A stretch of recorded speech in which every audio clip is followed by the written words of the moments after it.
I am live. I'm reading out of Lord of the Horizon.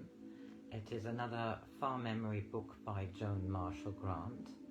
This plays again in ancient Egypt and continues the story of Ra-Ab. Ra-Ab is now married to Mary, and they want to build a palace, and the new pharaoh is Amenemhet. We're now in chapter 7, entitled Summer Palace. Towards the end of the second year of Amenemhet's reign, Egypt rejoiced at the birth of a royal heir, and when this child, Prince Henusert, was 6 months old, I received word that Pharaoh wished Mary and me to attend him at the palace. Though the message was in formal terms, such as it is usual between Pharaoh and nomarch, I was surprised that while it stipulated that we should bring Amenemhet with us, it gave no hint of the manners which were to be discussed. I wonder why he wants us to stay in the palace instead of in our own house or with Raminos, said Mary reflectively, then added, and it is curious that he wants us to bring Amenemhet. Perhaps he considers it wise to judge the worth of the young oryx at an early age, so as to decide whether he is a suitable future nomarch. I don't think that is very likely, and anyway, he would take Rodan's word about Amenemhet, even if he thought we might be prejudiced. What does Niam think about our prospective journey? She is delighted, of course, and so busy cultivating a manner which she thinks will impress the royal nurses with the importance of the oryx, that she is almost too grand to speak to me. She has insisted on my having 20 new dresses, and Amenemhet is to have so many new kilts that even he will find it difficult to get all of them torn or muddy. In spite of Niam's anxious forebodings that Amenemhet would manage to fall off the barge or into some even more grievous danger, the river journey passed without incident, and on the 6th day we reached the palace. In the private apartments, the ceremonial of court life seemed remote. Yet from Amenemhet I sensed a constraint, a withdrawal from human contact, which I had not seen in him before. Not until the little queen had taken Mary to see the heir, leaving me alone with her husband, did I learn the reasons for our summons. I want you to remember, Ra-Ab, that rank can make no barrier between friends. Many times have we spoken as eyes of Horus, sharing an equal authority, but now I want you to forget that we have any rank. We are both husbands, and does it matter whether we are soldiers or fishermen or rulers? He paused, and then said slowly, I have never had the power to make close friends. When I would have protested, he took my head and went on. No, Ra-Ab, I'm not asking for sympathy. I'm stating a fact. I have often felt for others admiration and loyalty, and in my turn I have received both. But I have always found it very difficult to open my heart. Perhaps because no one has ever wanted me to do so.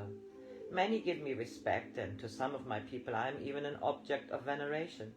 But no one has turned to me when they were in sorrow, and no one has ever wished to share with me their joy. What of your wife? It is of her I wish to speak, for though I am Pharaoh, I at least have the courage to admit my limitations. You and Rodan were both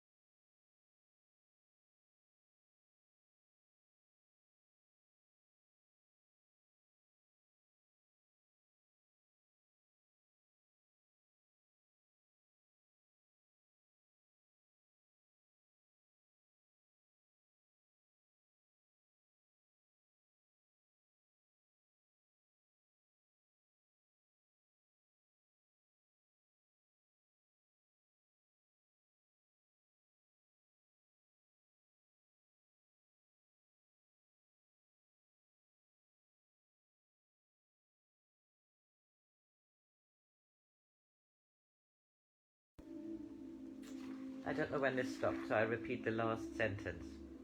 And she was willing, very willing, or so it seemed to me, though I still do not know how much she was influenced by her mother, nor how much of her father's ambition she has inherited.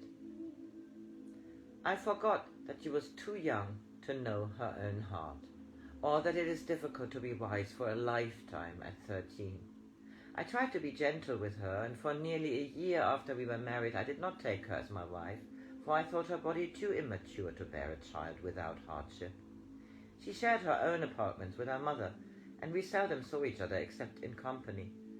I tried to see her appointed scribes to teach her how Egypt is administered. Naturally, they tell me that she is a pupil of genius, but to me she displays no interest in anything she may have learned from them. Then it came to my ears that the people were beginning to wonder why there had been no heir.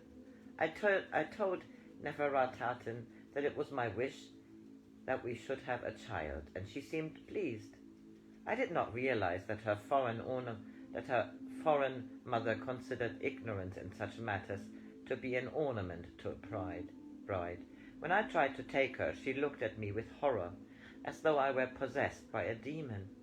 I left her immediately and did not see her again, until I had ordered Kyosotoris to give her daughter the necessary instruction as to what she should expect from a husband.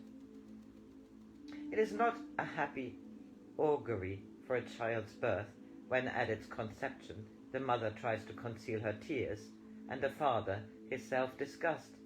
But an heir was born, and his parents, with smiles which might have been painted on their mouths, received the gifts which our people brought as a sign of their rejoicing.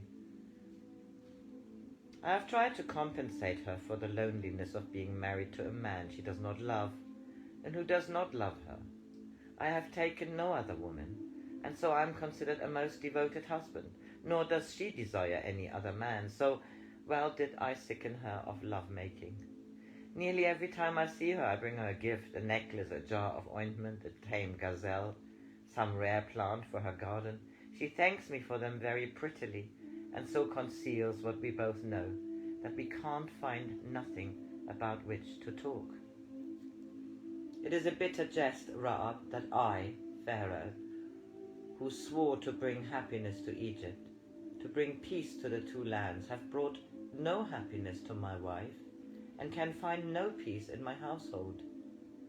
Royden was right when he said that there cannot be peace in a home, whether hut or palace, save when those to whom it belongs are joined only by love. We are joined by nearly everything else, by Egypt, by the crook and flail, by the blessings of great priesthood, by an oath made before the gods, by our blood mingled in a child, yet we are entirely alone, more alone than is a solitary traveller, who even in a desert has the stars for company. I have always recognized that between you and Mary there is a link which to me has the mystery of divinity. Because I lack its secret, I am less than other men, and fear has entered into me. As Pharaoh I may fail Egypt. That is why I have asked you to come here, asked you to forget that I'm Pharaoh, and to remember only that I'm a man who desperately needs to learn that which seems to you so natural. I want you to regard me as a most ordinary host. You will see my wife and me together many times. The four of us will share our meals without ceremony, go wildfowling, watch the sunset from the river walk. I want you to both study me very carefully, to tell me how I can learn to love my wife.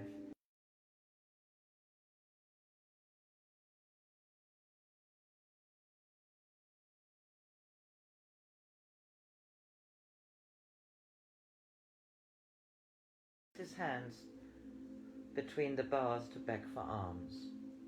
Mary was already in bed when I went to our rooms, and as soon as the door closed behind me, she exclaimed, "Oh, Ra-Ab, I was so sorry for that poor child.